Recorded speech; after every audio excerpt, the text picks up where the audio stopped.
Welcome to the Slop Farm. Enjoy the video. You start by making sure your Microsoft 365 account is signed in and Teams is licensed. This enables the Teams add-in. Open Outlook, desktop preferred for full features. Then let your mailbox and address book sync so recent groups appear. Once done, look for the Teams section in the folder pane or the People view. That's where shared Teams contacts and groups surface. Make sure to refresh or restart Outlook if you just changed account settings so the add-in initializes properly. Now you search.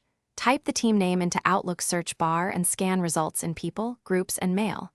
If available, use Team or Mail-enabled group filters to narrow results quickly. Open the Groups or People view to reveal Mail-enabled teams.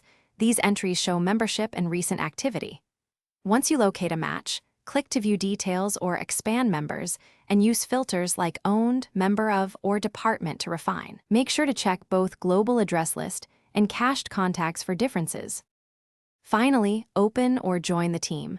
Right-click the group and choose Open in Teams or Add to Favorites so it appears in your sidebar. If it's private, use the Join or Request Access link and notify the team owner.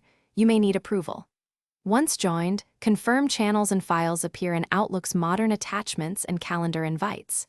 If a team still doesn't show, clear Outlook cache, restart the app, and verify with your admin that Mail-enabled group sync and Teams membership are configured correctly.